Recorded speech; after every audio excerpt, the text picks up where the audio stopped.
श्री शिवाय नमस्तुभ्यम, हर हर महादेव। तो कैसे हैं आप? आज के जो विशेष उपाय गुरुजी ने बताए हैं अपनी गोपित्र शिव महापुराण दुर्ग छत्तीसगढ़ की जो कथा चल रही है उसमें गुरुजी ने पितृपक्ष के बहुत ही विशेष उपाय बताए हैं। हम आपको बता दें कि 14 अक्टूबर को पितृपक्ष की अश्विनी मास की अमावस्या पड़ रही है। यह बहुत ही विशेष दिन होता है। इस दिन किए गए उपायों का फल शीघ्र ही प्राप्त होता है। हम आपको बताएंगे एक सफेद फूल का उपाय जो कि गुरुजी ने अपनी कथा में बताया था, एक चावल का उपाय, विष कपी उपाय, एक दीपक का उपाय।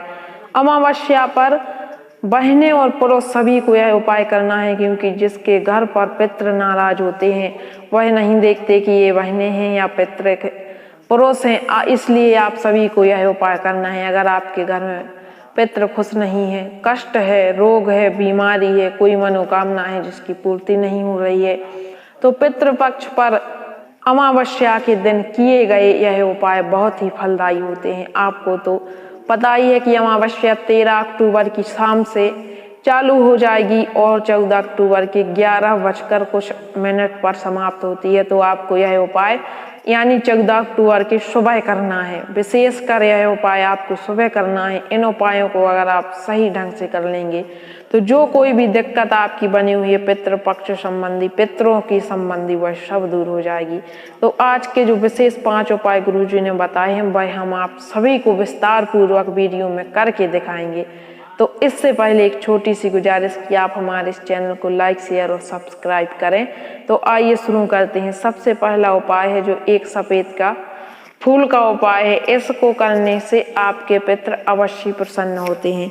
आपने कथा में सुना होगा कि ताड़कासुर ने बहुत प्रयास करने के बावजूद भी जब भगवान शिव जी प्रसन्न नहीं हुए तो अनायास भूल से उसने शिवलिंग पर एक पुष्प अर्पित कर दिया था और भगवान शिव जी प्रसन्न हो गए थे। तो आपको सबसे पहले आप जब भी शिव मंदिर जाएं तो केतकी छोड़ किसी भी एक पुष्प का चयन कर लें और उसको ले जाएं और अपनी मुट्ठी यानी हथेली को बंद करें और उसके अंदर एक पुष्प रख लें और आपको भगवान शिव के ऊपर वह हथेली रखकर और अपनी मनोकामना कहकर उस हथेली को खोल दें, यानी वह भगवान शिव के ऊपर फूल गिर जाएगा। ऐसा यह छोटा सा उपाय है। इसको आपको तुम्रकेश्वर महादेव के नाम से करना है। और जो दूसरा उपाय है जो कि गुरुजी ने अपनी कथा में बताया था वह एक चावल का उपाय है। यह एक चावल का उपाय बहुत ही विशेष है। आपको 1 लोटा जल लेकर शिव जी के मंदिर में चले जाएं और उसी लोटे में वह 1 चावल का दाना डालकर आपको भगवान चंद्रमौली का स्मरण करते हुए वह 1 लोटा जल चढ़ा दें और उसमें उस जल का छोटा सा हिस्सा जो कि जलाधारी से नीचे जल आ रहा है उसको लेकर आप अपने घर आ जाएं और जिस भी व्यक्ति को कष्ट हो, रोग हो, बीमार हो, उसको थोड़ा सा जल पिला दें। देखेंगे कि उसकी 3 महीने के अंदर कोई भी कितनी भी बड़ी बीमारी क्यों ना हो वह अवश्य दूर हो जाएगी। तो यह छोटे छोटे से उपाय बहुत ही प्रभावशाली होते हैं। गुरुजी ने कहा है कि जो इन उपायों को सच्चे दिल, सच्चे मन से करता है उसकी भगवान शिव सबसे पहले सुनते हैं। तो अब आज का तीसरा उपाय है जो कि है विष कपी उपाय। इस उपाय को करने से कैसे भी पितृ दोष हो वह पितृ आशीर्वाद में बदल जाएंगे। आपको यह उपाय अवश्य करना है। तो कैसे करना है? सबसे पहले आपको एक रोटी बनानी है जो कि तवे पे बनानी है। मोटी रोटी होनी चाहिए।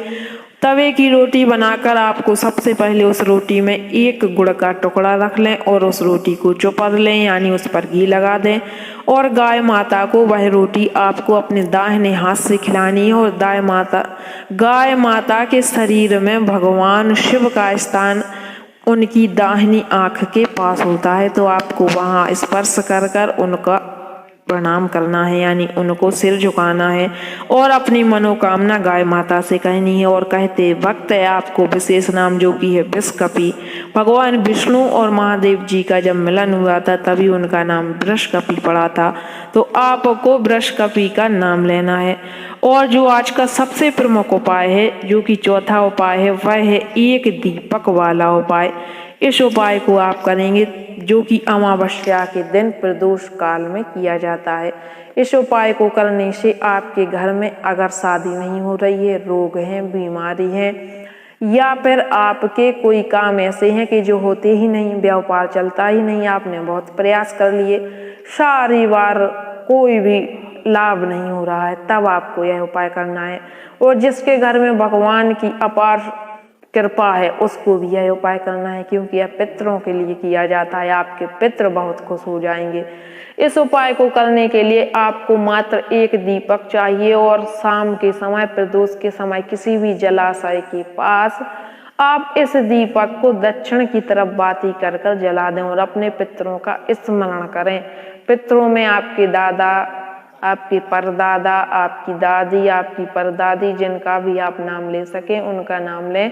और अगर आपको नाम नहीं लेना है तो सिर्फ आप पितरों के जो देवता होते हैं जिनका नाम है आर्यमान, उनका नाम लेकर वह दीपक जला दें। गुरुजी ने अपनी कथा में बताया था, जब पितर आपके घर पितृपक्ष की परमा तिथि पर आते हैं और जब अमावस्या को वह अपने घर जाते हैं तो किसी भी जलाशय के पास जाकर वह जल ग्रहण करते हैं और जब वहां पर आपका जलाया हुआ वह दीपक दिखता है तो पितृ बहुत ही प्रसन्न हो जाते हैं। तो आपको यह उपाय अवश्य करना है। पितृपक्ष समाप्त होने को है, आपको यह उपाय अवश्य करना है।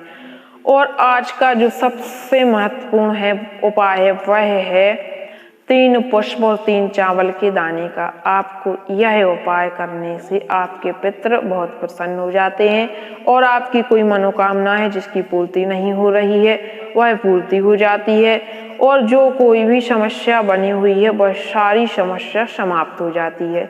तो इस उपाय को करने से आपके घर का कोई भी व्यापार नहीं चल रहा, दुकान नहीं चल रही या लक्ष्मी जी कहीं से आ ही नहीं रही है, तो यह उपाय आपको अवश्य करना है। और अगर आपने यह उपाय अभी तक नहीं किया है तो आप अपने अमावस्या के दिन तो अवश्य कर लें। इस उपाय को करने के लिए आपको 3 सफेद फूल, 1 कटोरी, हो सके तो कटोरी आप पीतल या तांबे की लें और 3 चावल के दाने। इन तीनों चावल के दानों को और तीनों फूलों को आप उसी कटोरी में रखकर सुबह के समय आपके दरवाजे की दाहिनी तरफ रख दें और आपको वह दिन भर